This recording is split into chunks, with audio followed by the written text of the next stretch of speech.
ሙዚቃ በቀጥታም በቅኔም ስርዓቱን የተጋፈጠበት ዘመን ነበር። ለትርጓሜ ክፍት ሆነው ውዝግብ ከፈጠሩ ሙዚቃዎች መካከል ዓለምነሽ የጥላሁን ገሰሰን እስከ መቼ ትጠቅሳለች።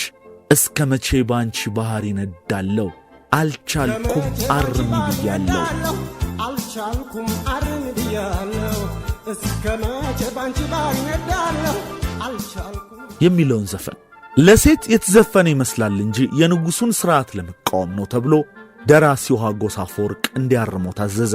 ከዛ የፍቅር ዘፈን እንዲመስል ተብሎ ከብዙነሽ በቀለ ጋር እንዲዘፍኑት ተደረገ። ግን ምንም ለውጥ አላመጣም። ንጉሥ አይከሰስ በሚባልበት ጊዜ ተማሪውን ለማንሳት ሙዚቃ ከፍተኛ አስተዋጽኦ አድርጓል። ሰላም ጤና ይስጥልን። እንዴት ናችሁ የተከበራችሁ ተከታታዮቻችን? ይህ ነበር ሚዲያ ነው። በነበር ሚዲያ ለዛሬያችን ፋይዳ ያላቸው ታሪኮችን እንጨዋወታለን። ለዛሬም በጥበብ ነበር መሰናዷችን የቢቢሲን ዘገባ ተመስርተን የ1966ቱን አብዮት ስላቀጣጠሉ የጥበብ ሥራዎች እናቀርብላችኋለን። ስነ ጽሑፍ፣ ሙዚቃ፣ ስነ ጥበብ እና ቲያትር በ1966ቱ አብዮት ላይ የነበራቸው ሚና እንዳስሳለን። እስከ መሰናዷችን ፍጻሜ አብራችሁን እንድትቆዩ እንጋብዛለን። ለቻናላችን አዲስ የሆናችሁ ቤተሰብ እንድትሆኑ እየጋበዝን ላይክ፣ ሼር፣ ሰብስክራይብ እንድታደርጉ በአክብሮት እንጠይቃለን። እስከ ፕሮግራማችን ፍጻሜ መልካም ጊዜ። የካቲት 66ቱ የኢትዮጵያ ሕዝባዊ አብዮት ዘውዳዊውን አገዛዝ ከገረሰሰ ይሄው መስከረም መጣና ዘንድሮ 51ኛ ዓመቱን ደፍኗል። አብዮቱን በማቀጣጠል ሕዝብን በማንቃትና በማደፋፈር የለውጥ ድምፅ በመሆን ከአብዮቱ በፊትና በኋላም አመራሮችን በመተቸት ኢፍትሐዊነትን ነቅሶ በማውጣት ቀውሶች ሲፈጠሩ ሕዝብን በማጽናናትም ጥበብ ድርሻ ነበራት። አብዮቱም የኢትዮጵያን ጥበብ በቅርጽና በይዘት ለውጧል። ሙዚቃና አብዮቱ። ድምፃዊ ተሾመ ምትኩ በእጆቼ የዳሰሱ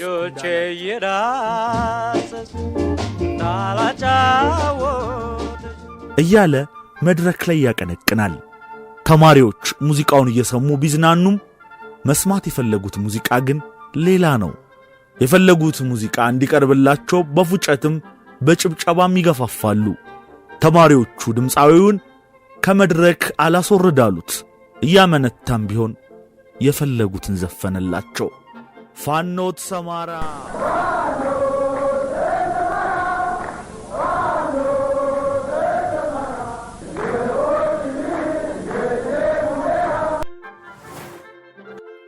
በያሬድ ሙዚቃ ትምህርት ቤት ረዳት ፕሮፌሰር መምህርት ዓለምነሽ አወል እንደ ንፋስ ሆ ብሎ ወጣቱ የተነሳው በሙዚቃ ነው የምትለው እንዲህ ያሉ የታሪክ አጋጣሚዎችን በመጥቀስ ነው። ተሾመ ምትኩ በቦታው ከነበረው የፖሊስ ሰራዊት ምን እንደሚጠብቀው ያውቃል። ተከቧል፣ ፈርቷል። ግን ደግሞ የተማሪዎች ጥያቄ በረታ።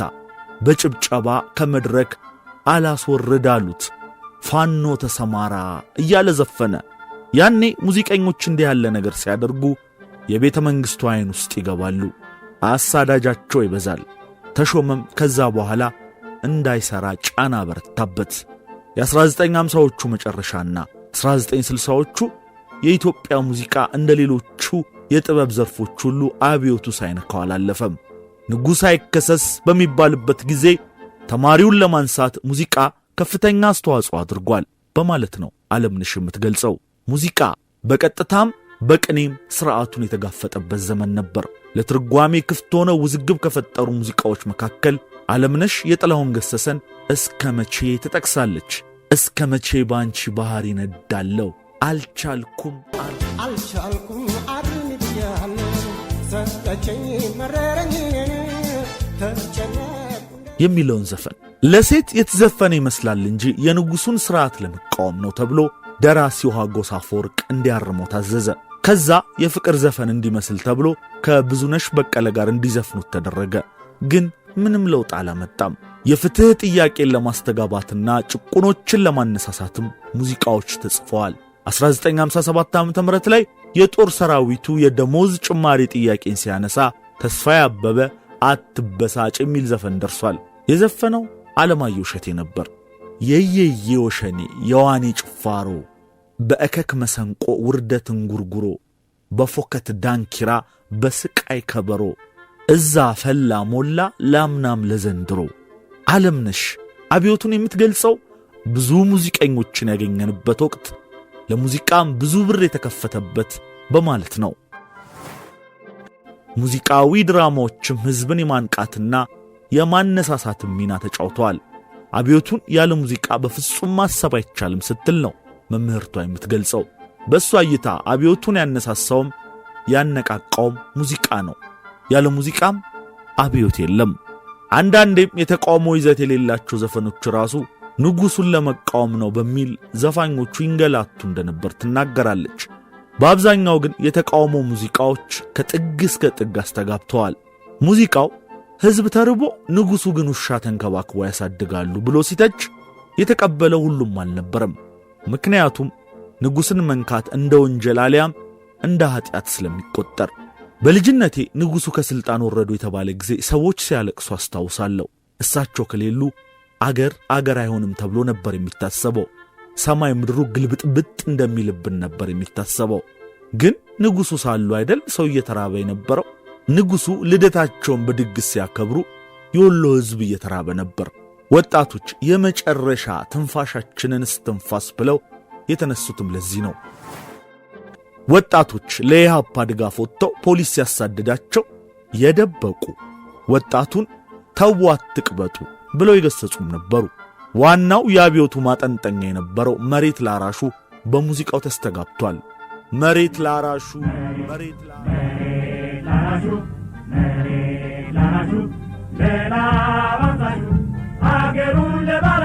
ይህንን በሚመስሉ ዜማዎች ታጅቦ አብዮቱ ፈነዳ። ሙዚቃው በቅድመ አብዮቱ ሲፈነዳና በድኅረ አብዮቱም ንጉሱን የመቃወም ለውጥን የመቀስቀስ ተማሪዎችን የመደገፍ የደርግን ርዕዮተ ዓለም የማስተጋባትና በስተመጨረሻም ደርግን አምርሮ የመንቀፍ ሽግግሮች ውስጥ አልፏል። የሙዚቃ መምህርቷ ዓለምነሽ ያንን ዘመን ለሙዚቃ ባበረከቱ አስተዋጽኦና በተቃራኒው በፈጠረው አፈና በሁለት ፈርጃ ታየዋለች። በአንድ ረገድ ሙዚቃው ሕዝባዊውን አብዮት ገፍቶ የሥርዓት ለውጥ ሲመጣ፣ በሌላ በኩል ወንበሩ ላይ ያለው ብቻ ተለውጦ ሌላ አይነት አፈና በሙዚቃው መቀጠሉን ታውሳለች። ስነ ጽሑፍና አብዮቱ በመቃብር ዓለም አለ ወይ በእውነት በስም አጠራሩ የሚባል ነጻነት? ነጻነት የምትሉት ከውጭ አጥቂ ጠላት መጠበቁን ነው ወይንስ በርግጡ ሌላ ፍቺ ያለው? የውስጥ ነጻነትስ በመሃል በእናንተ ዘየው ሳይታወቅ ከንቱ የሻገተ ከዝምታ ብዛት ለብዙ ዘመን ምርምር ሳይገባው ሳይተነተን ዋጋውን አጥቷል ወይ በእናንተ ዝንጋታ በእናንተ ዝምታ? ወይንስ ንቁ ነው እጅግ የበረታ? ይህቺ ስኒ እስኪ ተጠየቁ ከምትለው የዮሐንስ አድማሱ ግጥም ተቀንጭባ የቀረበች ነች። ዮሐንስ አድማሱ በኢትዮጵያ ስነ ጽሑፍ ታሪክ ታላቅ አስተዋጽኦ ያበረከተ ገጣሚና ሐያሲ ነበር። አብዮቱን ካቀጣጠሉ ጸሐፊዎች መካከል ይጠቀሳል። እስኪ ተጠይቆ የተሰኘው ረዥም ግጥሙ የንጉሡን ሥርዓት አምርሮ በመተቸት ይታወሳል። ያኔ የአዲስ አበባ ዩኒቨርሲቲ ተማሪዎች ንጉሡ በተገኙበትም ጭምር ሥርዓቱን በማውገዝና ለውጥን በማቀንቀን ታሪክ ጽፈዋል። ጸሐፌ ተውኔትና ገጣሚ አያልነህ ሙላት ግጥም አቅርቦ ዋንጫ ከመሸለም አንስቶ ቆየት ብሎ ደግሞ በግጥሙ እስከ መታሰር ድረስ የዘመኑን ከፍና ዝቅ ኖሮታል። በዩኒቨርሲቲው በበዕደ ማርያም ትምህርት ቤት 12ኛ ክፍል ተማሪ እያለ ግጥም ጽፌ ልወዳደር ብሎ ጠየቀ። ያኔ እንኳንስ የበዕደ ማርያም ተማሪ ቅርና የዩኒቨርሲቲው የመጀመሪያ ዓመት ተማሪም እንደ ሰው አይቆጠርም ነበር ሲል ያስታውሳል። ለምን ቢባል በክሪስመስ ሊባረር ይችላል ተብሎ ስለሚጠበቅ።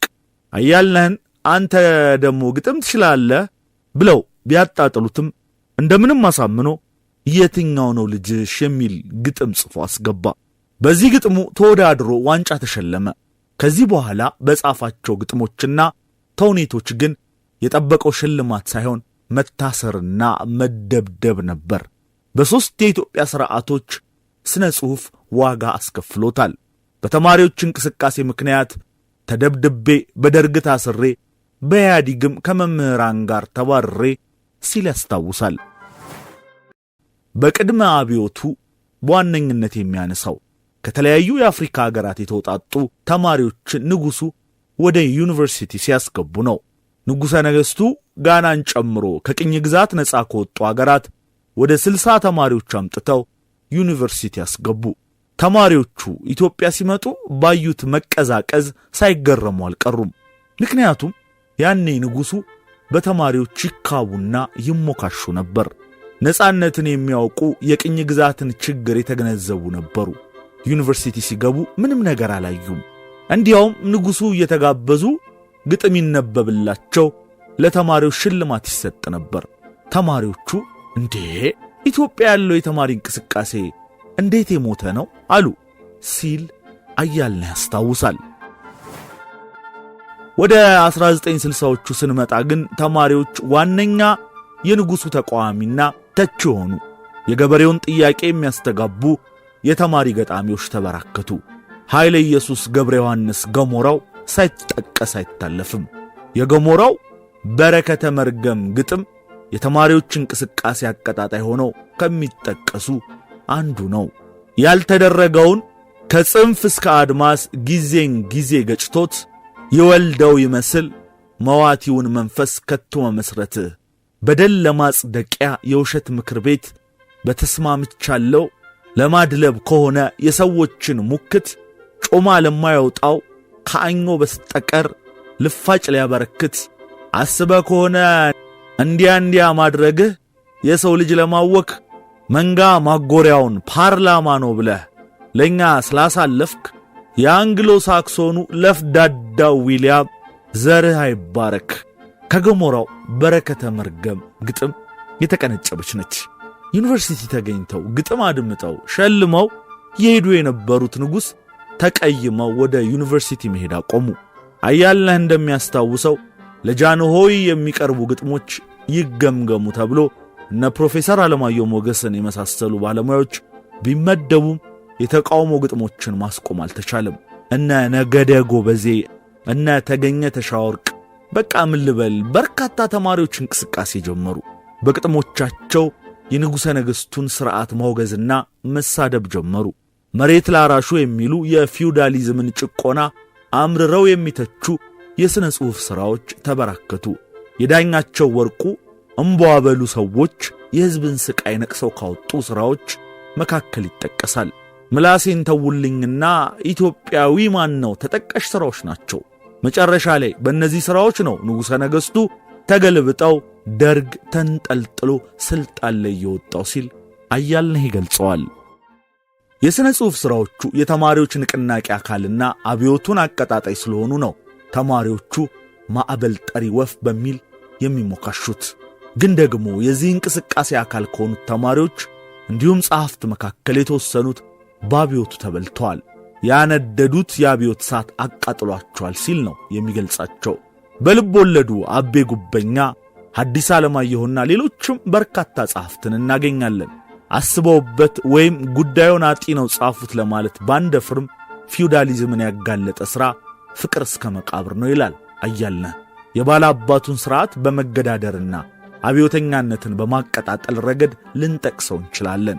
የአቤ ጉበኛ ልወለድምና ሰይፈ ነበልባል ለማኅበረሰባዊ ንቃት እንዲሁም ዘውዳዊውን ሥርዓት እምቢኝ ለማለት ከፍተኛ ሚና ነበራቸው።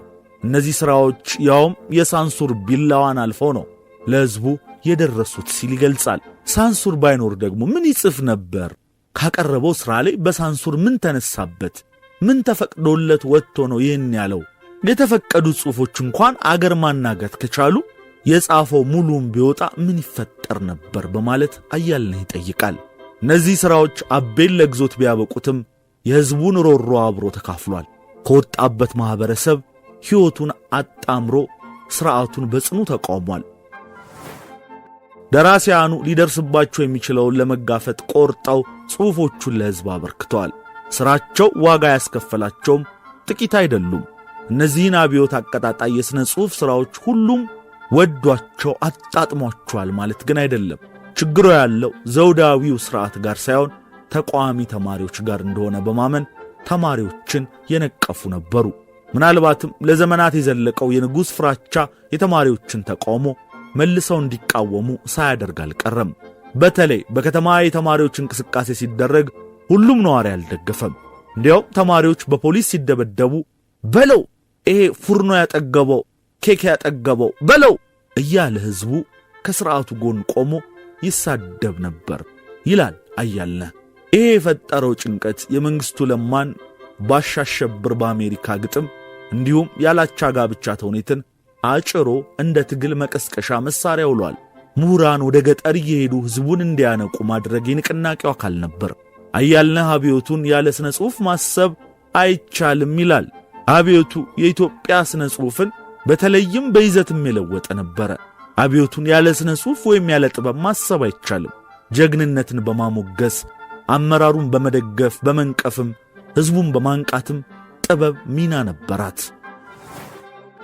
አብዮቱ በሥነ ጽሑፍ ትልቅ ለውጥ አመጣ ብሎ የሚያስበው ንጉሥ አይከሰስ ከሚለው አሳሪ እሳቤ መላቀቅ በማስቻሉ ነው። ገበሬን እድፋም፣ ቆሻሻ፣ ጥፍራም ማለት ምንም ችግር አልነበረም። ጥንቃቄው ለቤተ መንግሥቱና አካባቢው ነበር። አብዮቱ ይህንን ገለበጠ። ንጉሥን መስደብ፣ ማርከስና ማውገዝ ይቻላል፣ ገበሬውን ግን ተጠንቀቁ፣ ወዛደሩን ግን ተጠንቀቁ ተባለ። ኪነ ጥበብ የሕዝብ ናት፣ የምትወጣው ከሕዝብ ነው፣ የሕዝብም አንደበት ናት ቢባልም ለዘመናት ንጉሣውያኑ እንጂ ሕዝብን አታሞግስም ነበር።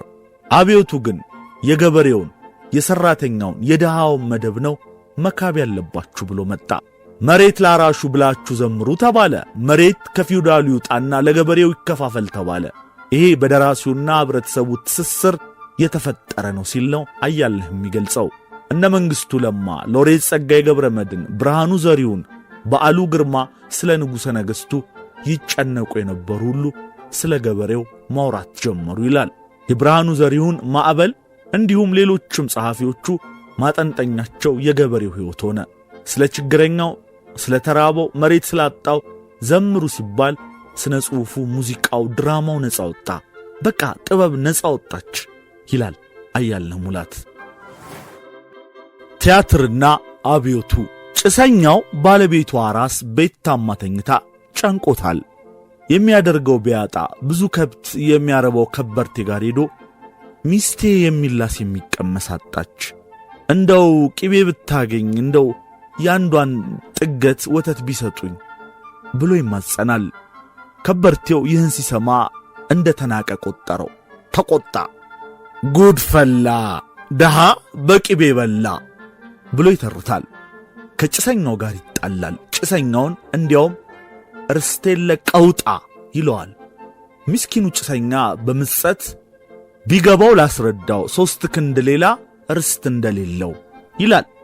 ከዚያ ዘመን አብዮተኛ ቲያትሮች አንዱ በሆነው ባሻ ዳምጤ ላይ ነው ይህ የሚታየው። የጸጋዬ ገብረ መድኅን ሃሁ ፐፑ፣ እናት ዓለም ጠኑ፣ የአቤ ጉበኛ ባለካባና ባለዳባ፣ ያያልነህ ሙላት ደሃ አደግ አብዮትን ካቀጣጠሉ በርካታ ተውኔቶች መካከል ይጠቀሳሉ። በተውኔት ድርሰትና ዝግጅት እንዲሁም በዘፈን ግጥምና ዜማ የሚታወቀው ተስፋዬ አበበ ፋዘር የዘመኑን ጥበብ መሥዋዕትነት የተከፈለበት ሲል የሚገልጸውም ለዚህ ነው። በተለይም ከታህሳስ ግርግር ወዲህ ቲያትር አብዮተኛ እንደሆነ ያወሳል። ለአብዮቱ ክብሪት የጫሩና ለሕዝብ መብት የታገሉ መሆናቸውን ያክላል። ባሻ ዳምጤ የተጻፈው የወሎ ረሃብን አስመልክቶ እንደነበርና ቲያትሩ ሲሰራ ገና ረሃቡም በይፋ እንዳልታወጀ ያስታውሳል። በጻፉት ወይም ባዘጋጁት ቲያትር መታሰር ለብዙዎቹ የጥበብ ሰዎች እንግዳ አልነበረም። ረዳት ፕሮፌሰር ተስፋዬ ገሰሰ ከአንድም ሁለቴ በዕቃው ቲያትር ታስሯል። ተስፋዬ አበበም እንደዚሁ። ሳንሱር እየበረታ ሄደውም ክብሪት ጫሪ ሥራዎች ሲበዙ እንደሆነ ይገልጻል። በግንባር ቀደምትነት በብሔራዊ ቲያትርና በአገር አቀፍ አልፎ አልፎም በማዘጋጃ ቤት ይቀርቡ የነበሩ ተስፋዬ የሕዝብ ልሳን ሲል የሚገልጻቸው ቲያትሮች ተመልካቻቸውም ብዙ ነበር። በንጉሡ ጊዜ በየቲያትር ቤቱና በወታደራዊ ሙዚቃ ክፍልም አብዮታዊ ጽሑፍ ከተጻፈ ቅጣት ነበር የሚጠብቃቸው። ተስፋዬ የጻፈውና ወጋየሁ ንጋቱ መሪ ተዋናይ የነበረበት የወሬ ፈላስፋ ቢሮክራሲን ይተቻል። ከተዋናያኑ መካከል ሲራክ ታደሰ፣ ዓለም ፀሐይ ወዳጆና ዓለሙ ገብረአብ ይገኙበታል። ካዋቂው አልሆነ ወይም ከደንቆሮ ሺህ በሺህ አባዛ ሳይወጣ ከዜሮ በማለት ያልተማረ አዋቂን በስላቅ ይተቻል። የጥቁር ድምፅ ቲያትር ደግሞ የውዝግም መድረክ ፍረጂኝ አንቺ ዓለም ሰው የእግዚአብሔር እንጂ የሰው ባሪያ አይደለም እያለ አፓርታይድን ይነቅፋል። ተስፋዬ የጻፈው ሕይወት ያለው በድን ቲያትር ወጣቱን እንዴት እንዳነቃነቀ ያስታውሳል።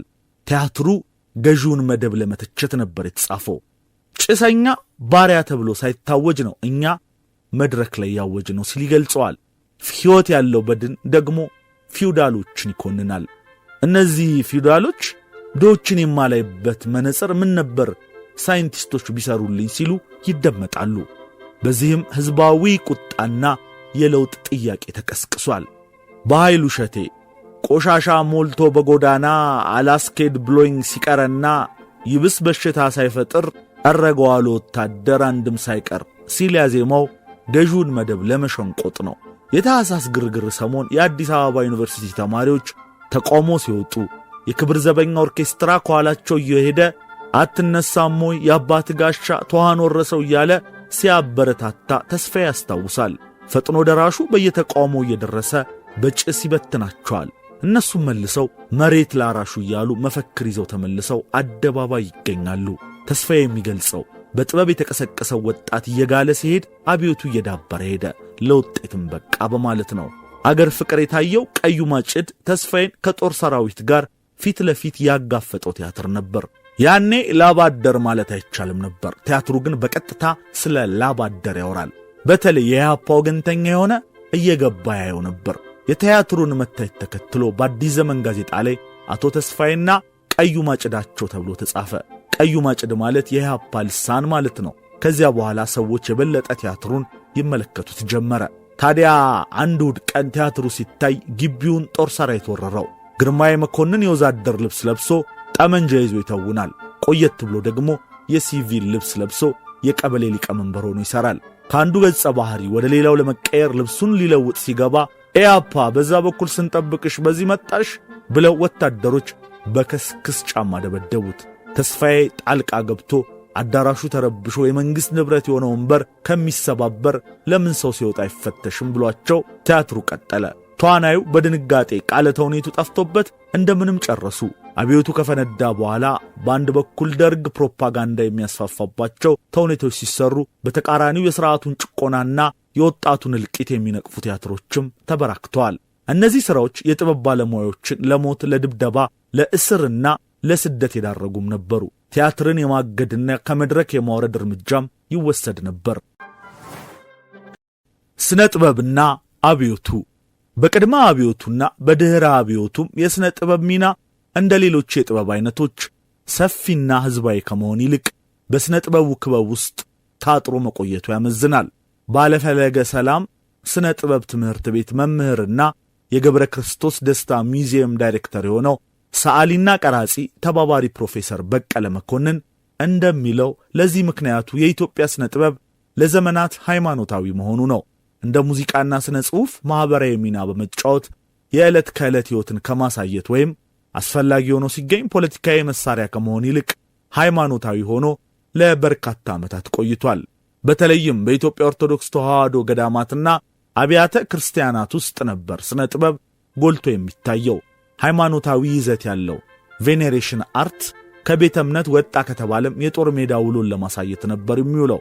አለፈለገ ሰላም ስነ ጥበብ ትምህርት ቤት በቅድመ አብዮቱ በ1950 ዓመተ ምህረት ቢመሰረትም በኢትዮጵያ ከሃይማኖታዊ ይዘት ውጪ የሆነ ስነ ጥበብ ወይም ሴኩላር አርት ቆየት ብሎ ነው የተጀመረው።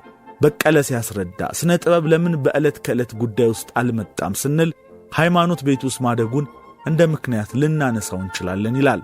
በእርግጥ በግለሰቦች ደረጃ የተወሰኑ ሙከራዎች ነበሩ። በአድዋ ጦርነት ወቅት ከተሰሩ የጦር ሜዳ ተጋድሎን የሚያሳዩ ሥራዎችን መጥቀስ ይቻላል። ከዚህ ውጪ የቤተ መንግሥት ውሎን ለማሳየት ውሏል። የንጉሣውያንን ግለ ምስል ፖርትሬት መስራት ሌላው ነው። በቤተ ክርስቲያን የሚሰሩ ስዕሎችን ስንመለከት የሰዓሊው ስም እንኳን እንዲያርፍባቸው አይጠበቅም። ምክንያቱም እንደ መመጻደቅ እንደ ትዕቢት ስለሚወሰድ ጥግ የያዘ ትሕትና ይፈለጋል ሲል ነው በቀለ የሚያስረዳው። ስነ ጥበብ ተቺ ወይም በዕለት ከዕለት ሕይወት የሚገባ የሆነ የመጣበትን ሂደት አዝጋሚ ነው የሚለው በቀለ ይህ አካሄድ እየተለወጠ የመጣውን በቅርብ እንደሆነ ያስረዳል። አብዮቱ ሲፈነዳና በኢትዮጵያ ስለ ፖለቲካ መወያየት በይፋ ሲጀመር የትኛውን መንግሥት እንደሚያደርገው የኢትዮጵያው ሥርዓትም ጥበብን የርዕዮተ ዓለም መግፊያ ወይም ማስረጫ አድርጎታል። ፊደል ባልቆጠረ ሕዝብ ውስጥ ጥበብ እንደ መሳሪያ አገልግሏል። ርዕዮተ ዓለም መግፊያ እንዲሆን ሲፈለግ መድረክ ተዘረጋ፣ ገንዘብ ተመደበ፣ እንቅስቃሴም ተጀመረ። በቅድመ አብዮቱና በድኅረ አብዮቱም ውስንም ቢሆን ማኅበራዊና ፖለቲካዊ ይዘት ያላቸው የሥነ ጥበብ ሥራዎች ቢሰሩም በማኅበረሰብ ውስጥ ሰርጾ ከመግባት እንዲሁም እንደ ሌሎች የጥበብ ዘርፎች መንግሥትን ከማስደንገጥ አንጻር የነበራቸው ሚና እምብዛም አልነበረም። ለዚህም ምክንያቱ ደግሞ ሥነ ጥበብን አይቶና ተረድቶ የመተርጎምና የመተንተን ባህል አነስተኛ መሆኑ እንደሆነ በቀለ ያስረዳል። አብዮቱ ከመፈንዳቱ በፊትና በኋላም የተሰሩና አብዮታዊ ሊባሉ የሚችሉ የሥነ ጥበብ ሥራዎች እንደ ሌሎች አገራት ንቅናቄ የፈጠሩና የአብዮቱ ጉልህ አካል ነበሩ ለማለት እንደማያስደፍር ይናገራል። ለምሳሌ ገብረ ክርስቶስ ደስታ የ66ቱን ድርቅ በተመለከተ የደረቁ መሚፋይ የተደረጉ ሰዎችን የሚያሳዩና በቀለ በጣም አሰቃቂ ሲል የሚጠራቸው ሥራዎችን አሳይቷል። እነዚህ ሥራዎች እንደ ትልቅነታቸው ከአንድ ግጥም እኩል አገር የሚነቀንቁ አልነበሩም ሲል ያስረዳል። እሸቱ ጥሩነህ ከሥነ ጥበብ ትምህርት ቤት ለመመረቂያ የሠራው ቪክቲምስ ኦፍ ፌሚን ሌላው ጉልህ ሥራ ነው። በአጥንታቸው የቀሩ መራመድ ያልቻሉ ሕፃናት፣ ሴቶችና አረጋውያንን በረሃብ መንምነው የወደቁ ሰዎችን አስክሬን ያሳያል። ሌላው የገብረ ክርስቶስ ኖት ፍሮም አምባሳደር የተሰኘ ሥራ የደሃና የሀብታም ንጽጽርን የከሲታና የወፍራም ንጽጽርን የሚያሳይ እንደሆነ በቀለ ይናገራል። የተከበራችሁ የነበር ሚዲያ ተከታታዮች ለዛሬ በጥበብ ነበር መሰናዷችን በመስከረም 1967 ንጉሡ ከሥልጣን እንዲወገዱ ያደረጋቸው የ1966ቱ አብዮት እንዲቀጣጠል ጥበብ የነበራትን ሚና አስመልክተን ያዘጋጀንላችሁ መሰናዶ ይህን ይመስል ነበር። ስለ ተከታተላችሁን አብራችሁን ስለነበራችሁ ከልብ አድርገን እናመሰግናለን። በሌላ የጥበብ ነበር መሰናዶ እስክንገናኝ ለዛሬ በዚሁ እንሰናበታችኋለን። ላይክ፣ ሼር፣ ሰብስክራይብ ማድረግ እንዳትረሱ። መልካም ጊዜ።